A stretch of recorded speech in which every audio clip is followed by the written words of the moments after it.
Hey everybody, welcome to FabFit Friday.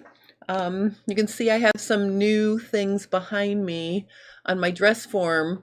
I am having so much fun with my bias V-neck top and dress. I can't even begin to tell you. I taught Bias 102 yesterday for pattern review. If anyone joined me for that, well, thank you so much. We had a really great time. And I basically shared how I developed the V-neck top and dress from the original the original bias top that I made at the beginning of the series we did here. And I played with a variety of fabrics, some of which are not recommended for bias. So I'm going to talk about that, and then I'm going to cue us up for doing a project from the Bias Cut Blueprint book. Super excited.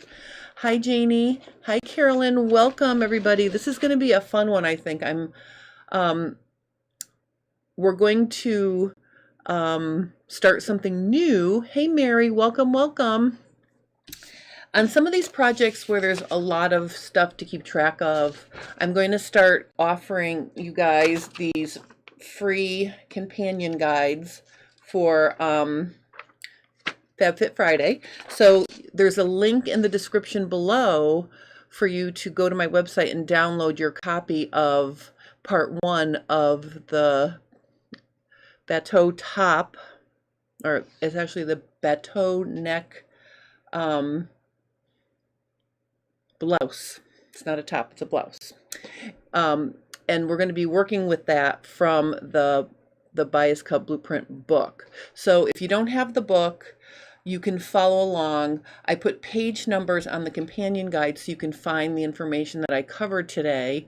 And what we're going to do today is we're actually going to make I'm going to show you how to make the tube of bias fabric that we're going to develop the actual top from next week.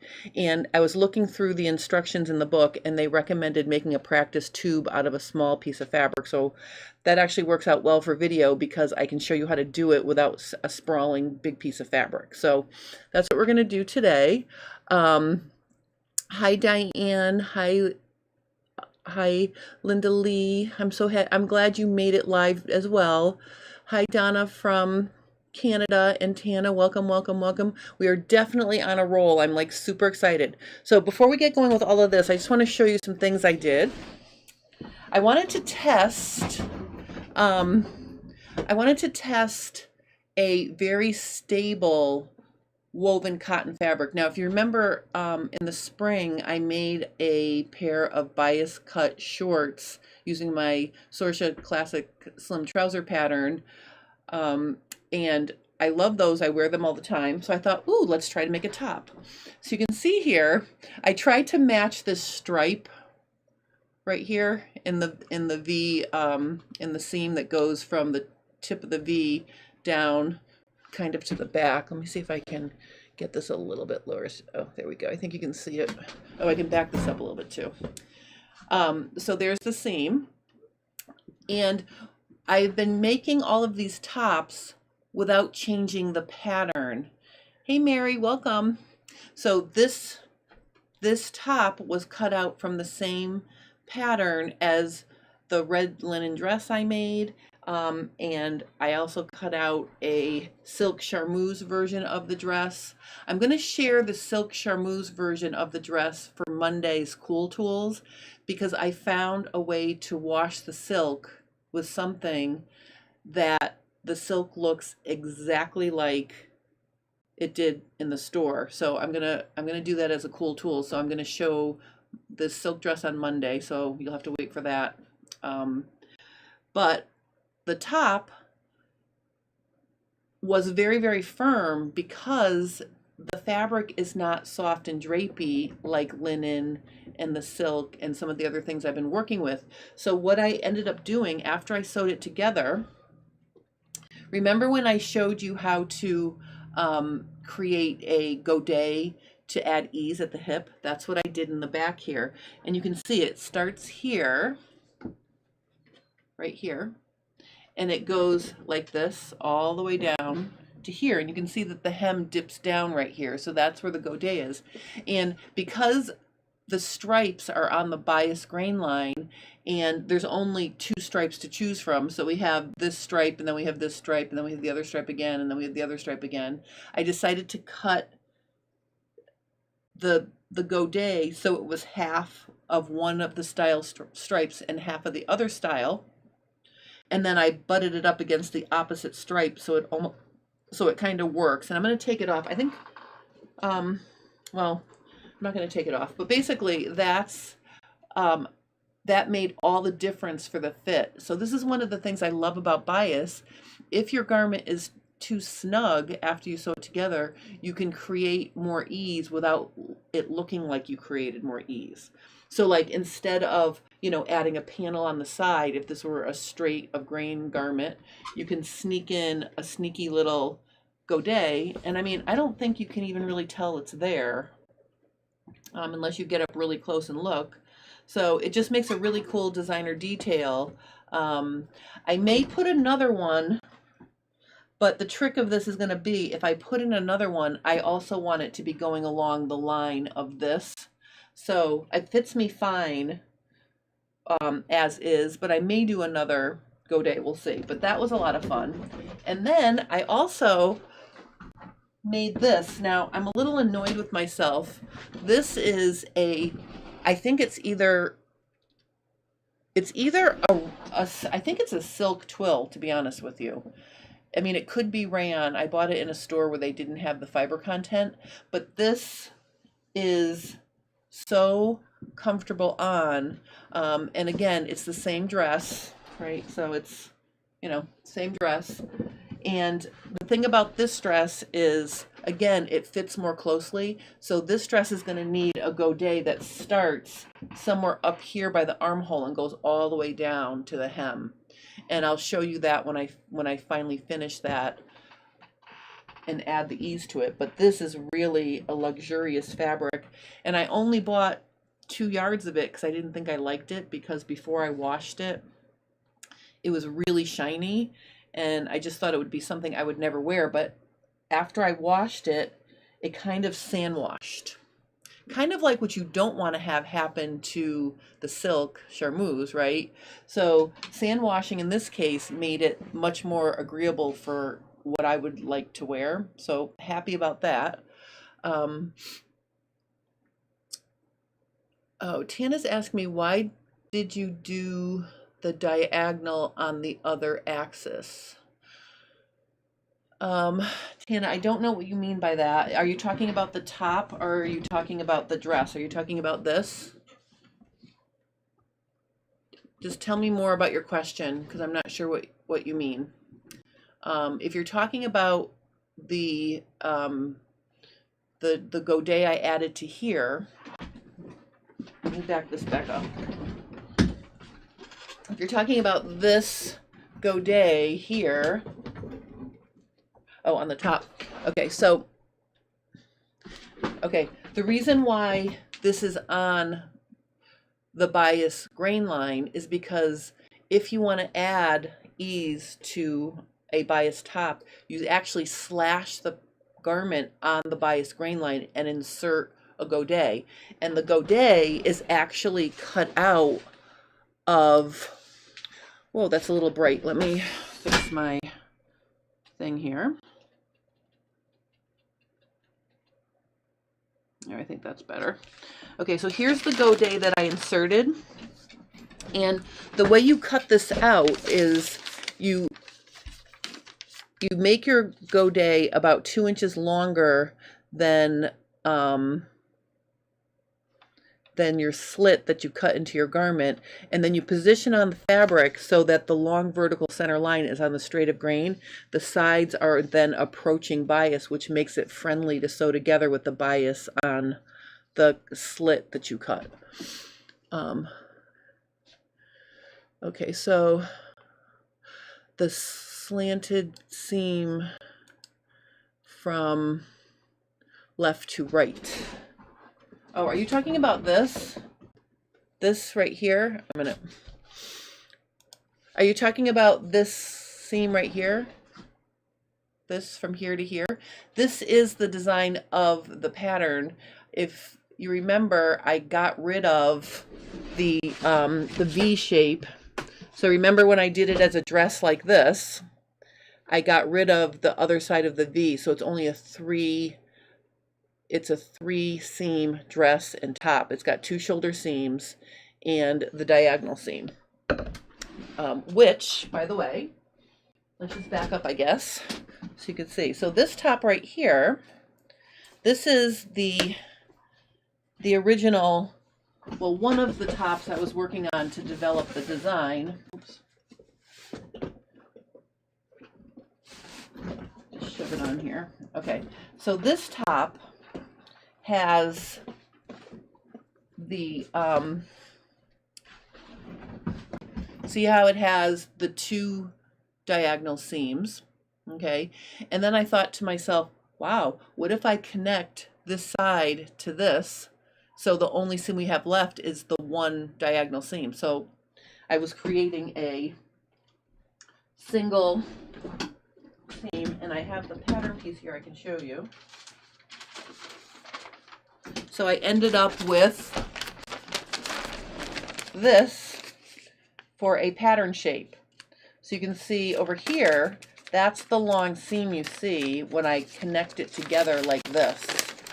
So let's just connect it together in paper here.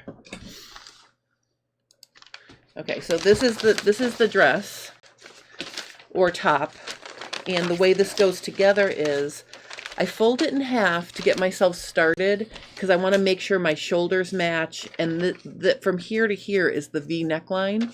So I make sure this matches, and I can just make myself a notch. So if it were a real pattern, it would have a notch where the neckline actually matched up where I wrote that red dot.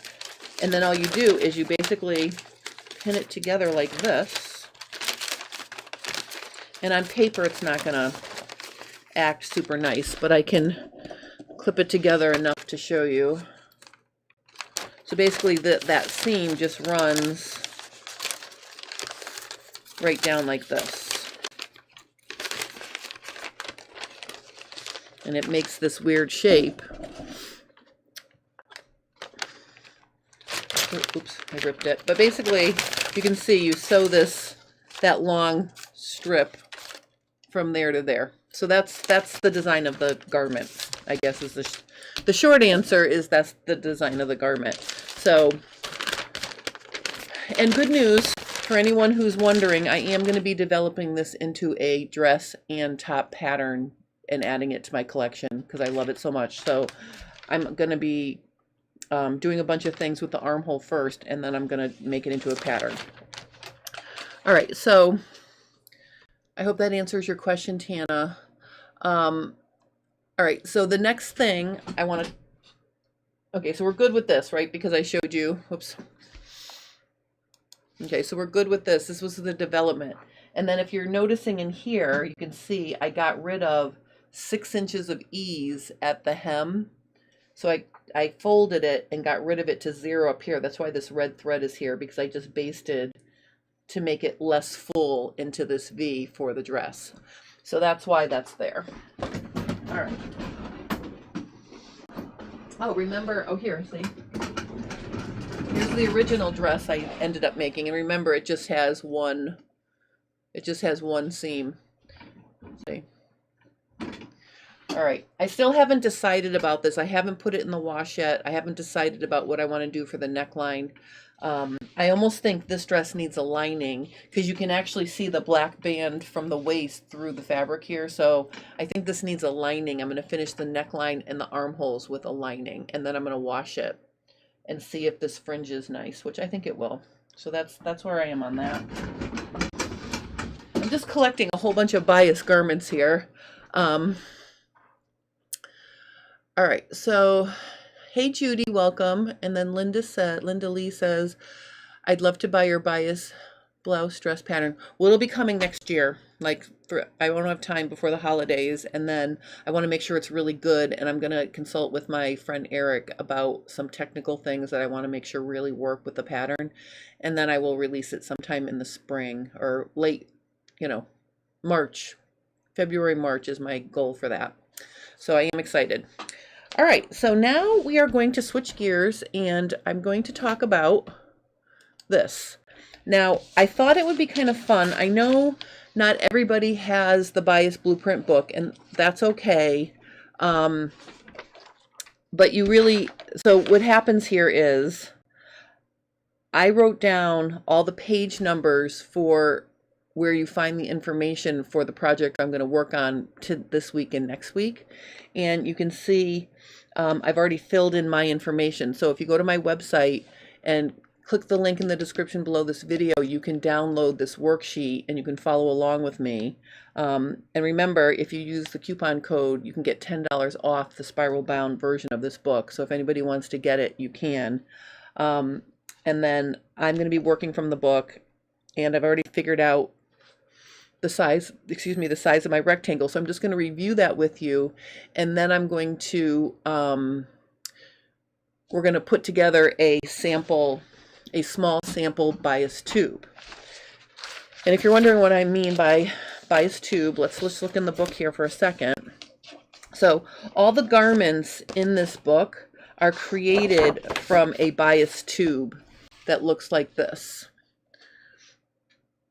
Let me just make it maybe a skosh brighter. I just want to make sure you guys can see what I'm doing here. So you either make a standard tube, or this is the wide tube method. So the difference is, if you're going to use the basic tube, the length has to be at least 4 inches longer than the width to make this. And if it's not, then you have to use this method. So I'm going to make, my measurements didn't work out to do this, so I'm going to add 4 inches to my measurement, and I'm going to show you that in a minute. Hi, Jillian, welcome. Okay, so what I'm going to do here is, let's just back up. So the first thing is I went through the book, and we really want to work on, you know, I like to jump in and do the hardest thing in the book. I'm not going to do that this time because I'm doing it with you guys, and I want to do something that's a beginner project. So when you look in the book, after you get through the construction of the tube information, it gives you 3 or 4 projects that are beginner projects. So the beginner projects are the a bias skirt, the Bateau neckline sleeveless blouse, or the drape neckline sleeveless blouse, or the kimono sleeve blouse. So I decided that for my first thing, I'm just going to do this very simple Bateau neckline blouse. So that's what we're going to be working on. And in order to do that, I have to make a tube that fits my measurements. So going back to the beginning of what's happening here,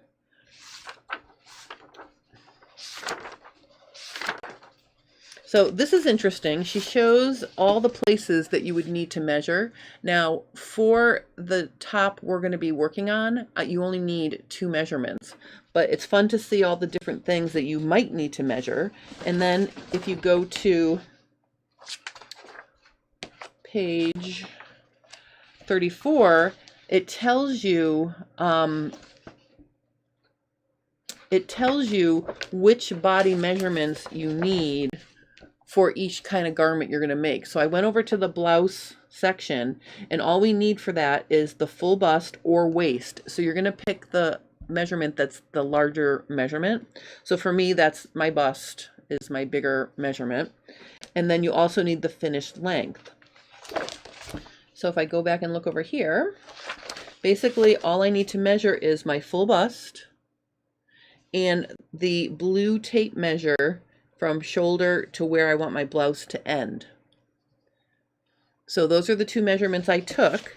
And if we look at my little printed out companion guide here, my full bust is 45 inches and my finished length is going to be 24 inches. So then what you do is you look at the charts that are available, and it tells you how wide and how what width and length of your rectangle.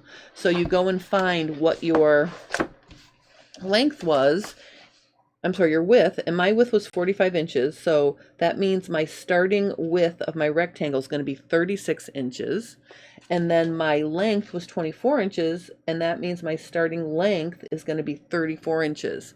Now, these measurements include ease and 3/8 inch seam allowances, so you don't have to worry about figuring out ease or seam allowance. It's all, excuse me, it's all included. Excuse me. So I figured that out, and then I read the little part where if you want to do the simple method of making your bias tube, the length has to be at least 4 inches longer than your width. So what I'm going to do is I'm just going to make my length from 34 to 38, so it's oh, it would have to be 40, actually. Okay, it has to be 40 inches because it needs to be 4 inches longer than 36 for the width. So that was a boo-boo. This is why it's good to have a project sheet. So it was 34, but we need to make it 40 inches so that it's 4 inches longer than the width. So that's how you figure out the dimensions of your rectangle. And what I'm going to do now is we're going to make a pretend rectangle, and I can't put the instructions away because this is my first time. So it recommends using either muslin or quilting cotton to make your first rectangle. So I have plenty of this muslin. So what I'm going to do is I'm going to cut a 10 by 14 rectangle, so my length is 4 inches longer than my width, and that's just easy math, and that's what they recommended in the book. And I'm going to snip and rip because this snips and rips pretty nicely. So let's get ourselves to 14 inches. 1 2 3 4 5 6 7 8 9 10 14. So 14 is right here. So I'm going to snip and rip that. So here's my rectangle right here. And what we're going to do now is we are going to finish the edges along the outside edge first. That'll minimize how much finishing we have to do as we go. So I'm going to pretend that it's finished, and you want to mark your right and left side of your fabric if you don't have an obvious right and wrong side. So I'm basically going to put a sew tight here. So the colored side of my sew tight is going to be the right side, and the gray metal is going to be the wrong side of my fabric. So that's the first step. So the first thing we're going to do is, after we finish all those edges, we're going to have it right side face up like this. And we're going to, oh, I don't know, I got to get this out of the way here. I'm going to move this, slide this down here. Okay. So the first step is we're going to fold this upper corner down like this. Oops, I got to slide it some more. Okay, this is the first step. So we're going to give this a fold. Okay, and this is what you're going to do to your life-size rectangle. Let me just see if I can get my camera to be, there we go, that's better. Okay, so we're going to fold it like this.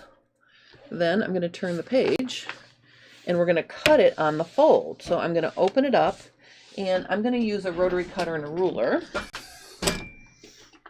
So let me just cut this like this.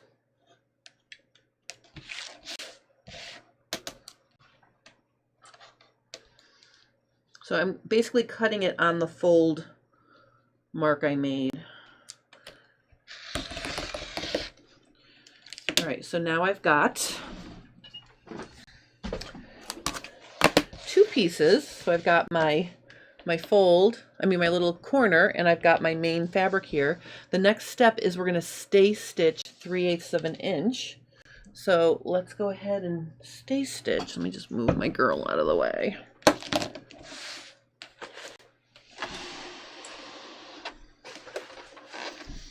So I'm going to go ahead and stay stitch, and I think as I go, I'm just going to mark my, here's another, this is the right side, right? So I've got right side, I've got right side, like that. And let's just stay stitch 3/8 of an inch.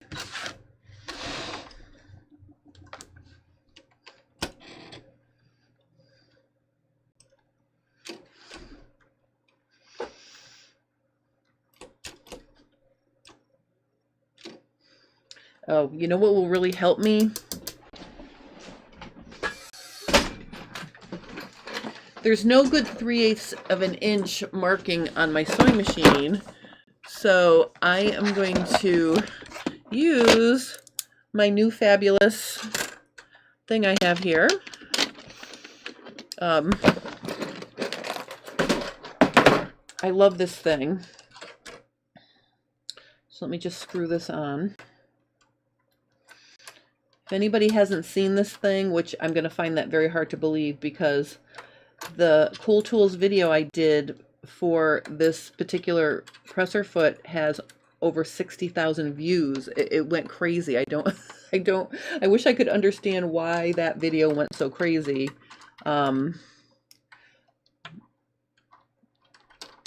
Because it really it was like viral for me. So a lot of people bought one of these little doodads. It's very, very cool. Let me just make sure we're sharp. Okay, and then I'm going to slide back this guy until I get 3/8 of an inch. And because I really can't see my 3/8, what I'm going to do is I'm literally going to put my needle on the 3/8 inch line, and then I'm going to slide this so it is 3/8 of an inch, like that. And then I'm going to tighten this down.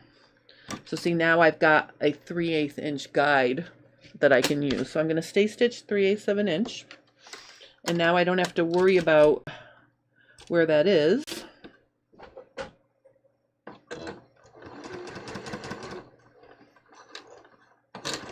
Oops, I think my machine is having an issue. Hold on. Oh, look at that. How lovely. Huh. Of course.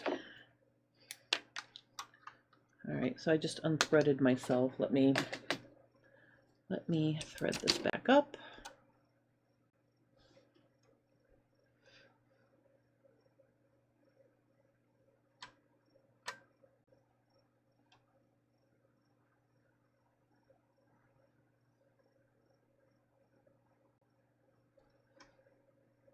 Oh, and by the way, if anybody has not purchased this presser foot yet and you'd like to, you know, just go find the video. I'll link it when I get done. I forgot to link it to this video, but basically I'm going to try to update my links to keep it at the best price. They keep changing the price. So I think right now it's $6.99. I found a link for $6.99.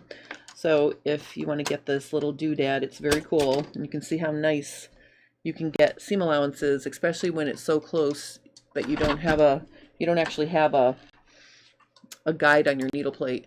Tana says we used to make stuffed candy canes with that method. At the time, I wondered about making a dress. Oh, that's kind of cool. I really thought this was a very ingenious idea.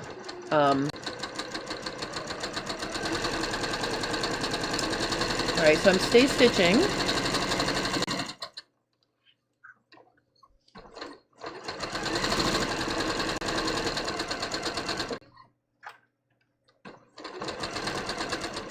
Oops. All right, wait a minute. I screwed that up. Hold on. I got a little crazy there. Let me just make it.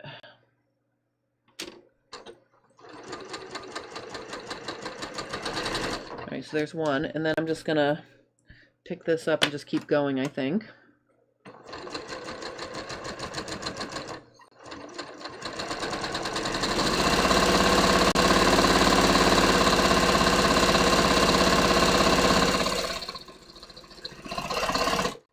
All right, so we stay stitched.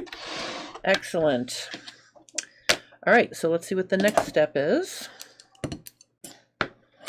Okay, so after we stay stitched, the next step is to right sides together, sew them back up. So now I'm going to take these and I'm literally just going to line them up like this, right sides together.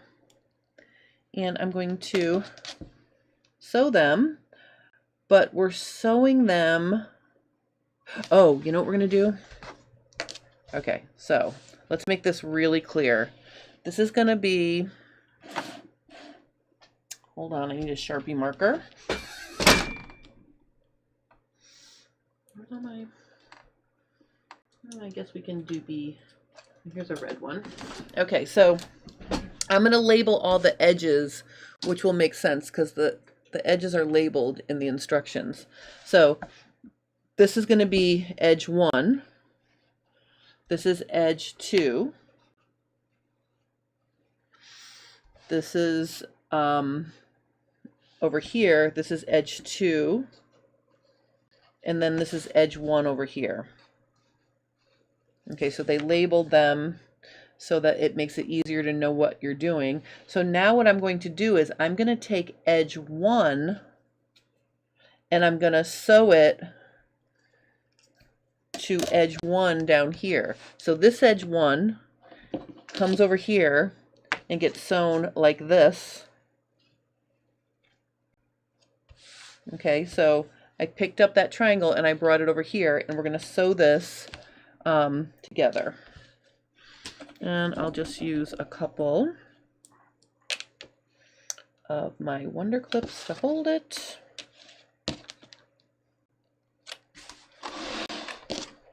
And again, I know that this has 3/8 inch seam allowances, so I'm just going to sew it at 3/8.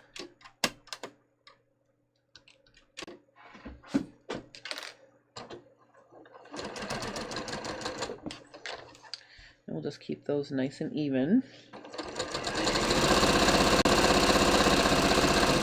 If I were making a real garment, I would not tear my fabric. I think it's a little smaller because of the tear. But, all right. So now let's look and see what we have. Okay, so you can see my edge 1 and 1 are together now. Hey, Andrea. Welcome, welcome. I'm showing how to make a tube bias fabric from the Bias Cut Blueprint book. That's what I'm doing. All right, so let's see what the next step is. The next step is that we want to mark the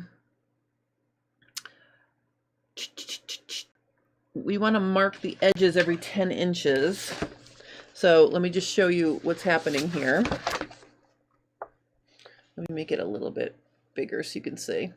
So the next step is we're going to mark the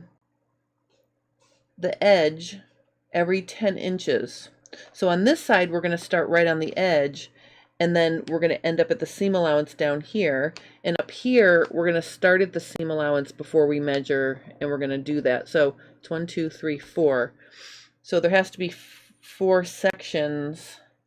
So for the sample, I'm guessing, let's see how long this was. I think this was,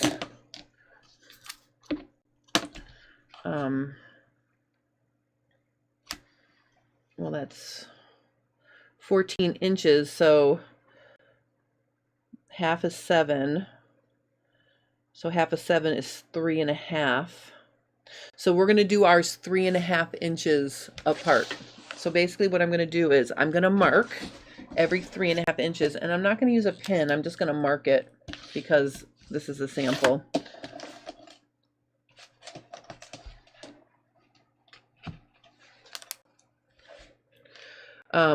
Oh, wait a minute. No, pins are intended to make it clear which side to sew together. If your fabric is loosely woven, weave the pins in a few times, blah, blah, blah, blah. Mark every da da da da da. All right, let's see if this is going to work. I'm going to do 3.5 inches to sort of scale it down. Oh, let me see if she tells us actually. Hold on.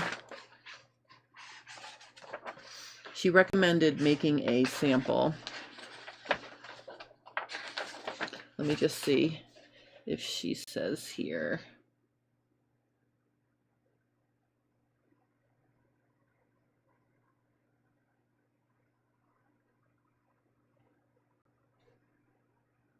No. All right, she didn't mention about marking, so I'm going to go ahead and use my instinct here, and I'm going to mark 3.5 inches, and then I'm going to mark 3.5 inches, and then I'm going to mark 3.5 inches, and this should be, oh, that's not 3.5 inches.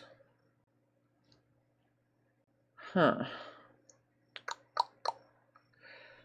All right, this does measure 14 inches. Oh, but I'm losing 3/4. So let's say it's,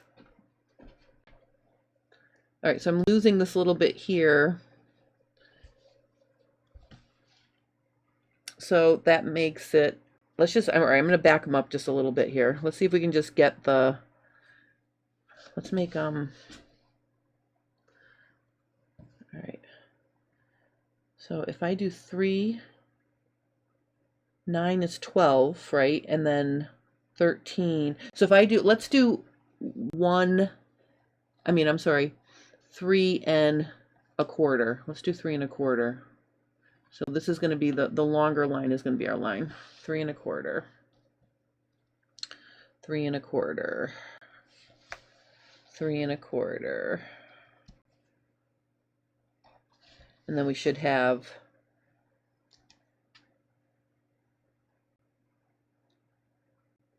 3.25-ish. All right, we're gonna go with this. This is gonna be this one, this one, this one.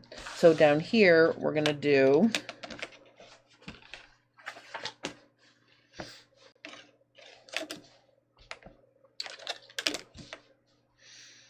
3.25, 3.25,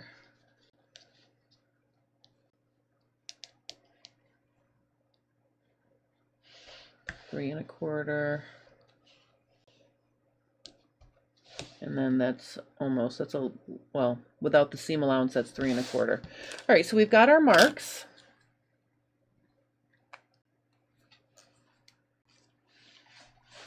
And what we're going to do now is we are going to take with right sides together, we're going to match the pins along edge 2. So basically, I am going to take this and I'm going to match it with this pin right here.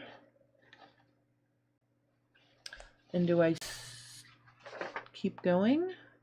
Yeah, I think basically all you do is sew this layer to this layer. So let's see if this works. So if I match these up, so I guess it really didn't matter how far apart they were. We're just using those as guides.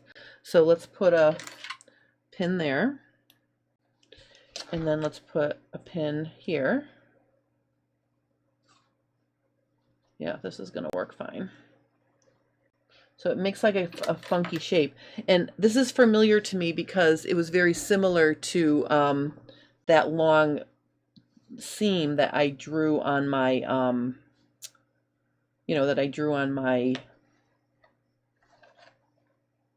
well, on my dress, that long diagonal seam. So this is how you pin it together. So this feels familiar to me, actually. All right, so we're just gonna pin this together like this. And then we're going to sew it. I believe that's the next step. And then we're going to have our tube. This is kind of exciting. So I'm going to put, let me get an actual pin. Like this. So I'm just going to put a pin in there just so I can get it in. Put that down, then I can remove this pin. Okay. All right, so let's sew this together. So this really wasn't complicated. Like I said, I was I'm testing this right with you.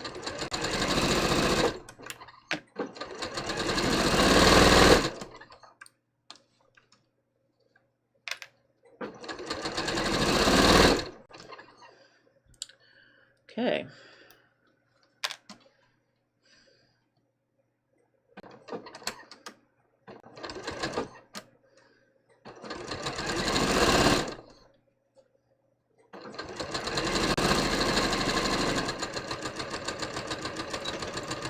All right, let's see how our tube looks. Oops. All right, so we have made our first bias cut blueprint tube. I'm so excited. Let's see. It looks just like the picture. We did it. We did it. Let me show you the picture so I can verify for you that that it worked. So here is the end result. Oops. Right here. Okay. And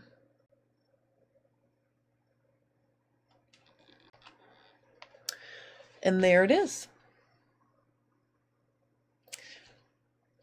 Okay, so there's our tube. So this is where I'm going to be next Friday.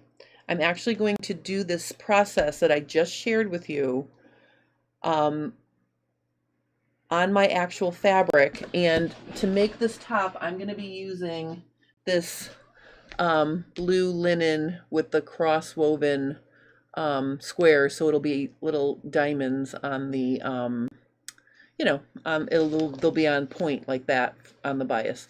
So this is what I'm going to use to test this tube Bateau neck blouse that we're going to be making. So that's what I'm going to be doing.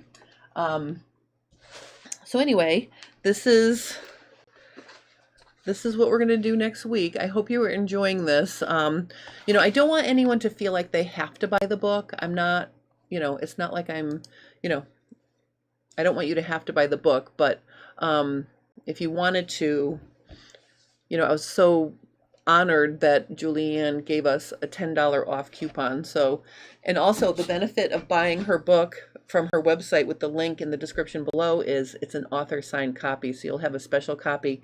And I think I've said this like 13 times. I'm kind of sad. I didn't get the spiral bound. I did not get the author sign one because I didn't realize that I could, because I just went ahead and bought this. I was so excited I didn't check with her. I just bought the one on Amazon. So anyway, Andrea would like to know, is your linen lightweight? Yes, it is lightweight. I want to go with, so think about your fabric choice. If you're going to sew along with me, start with something easy to work with. And linen is a loose fitting fabric. So different fabrics fit closer or looser depending on how much they're going to fall and drape. And a lightweight linen is going to be very very nice to work with. It's going to be easy to work with, and it's going to be easy to fit. So this is very lightweight. I bet you can see through it. If I pulled it up, see how you can see my window through it? So it's a pretty lightweight linen. It's one of the pieces I got at the beginning of the summer from Fabric Mart. So it's been hanging on my door ready to go for a while. It's already washed and ready to go. So I'm going to see you back here next Friday. I'm going to have my tube of bias fabric ready to go, and then we're going to investigate how to make the neckline and armholes and how to put it together. So I'm very fascinated by this whole process. I think it's kind of cool that all the garments in the book come from a tube. So it's kind of cool. So that would be my report for today. I have an exciting week coming up. There is one spot, if anybody has been thinking about taking pants fitting from me and they want to do like a live Zoom, there's one spot left in Fabric Mart Fabrics. The class I'm teaching for Fabric Mart Fabrics, it's this Saturday from 1 to 5 and next Saturday from 1 to 5. So head over to Fabric Mart fabrics.com if you want to join me. So I'm going to have a fun weekend. Anytime I get to teach, I'm having a ball. So I'm going to be doing that. And then next week, I can tell you the entire lineup of videos. So on Monday for Cool Tools, I'm going to share the stuff I washed my silk with, and I'm going to show you whether or not my silk charmeuse water stained after it was washed, and I'm going to share all of that on Monday for Cool Tools.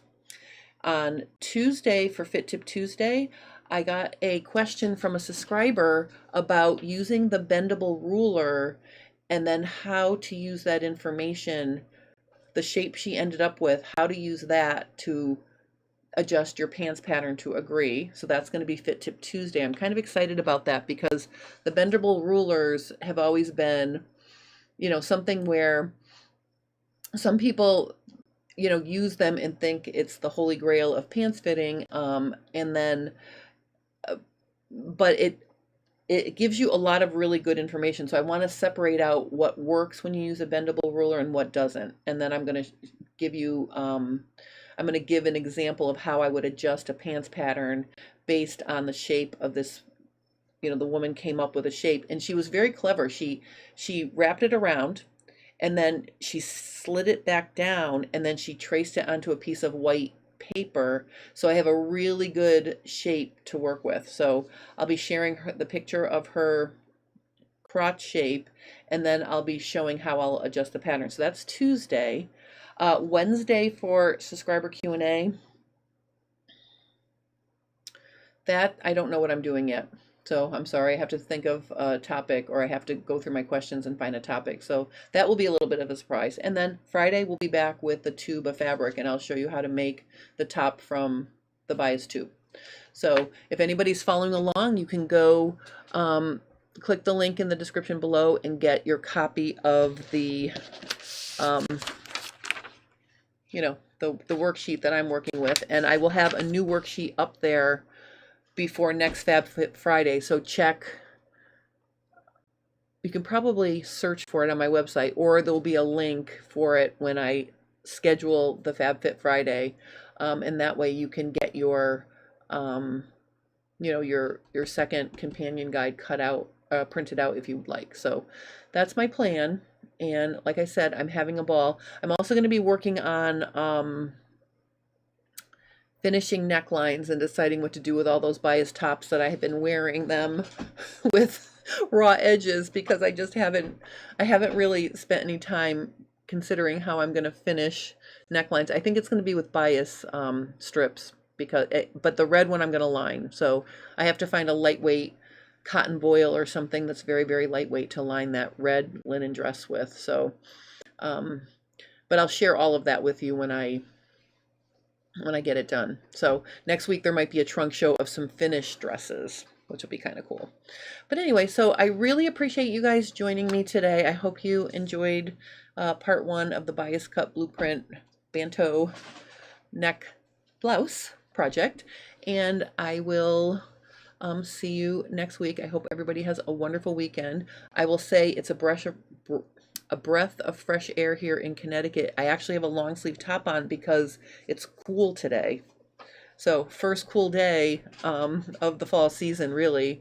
And I'm going to have to start thinking about how to pack up my swimming pool so it doesn't turn into a disaster like it did last year.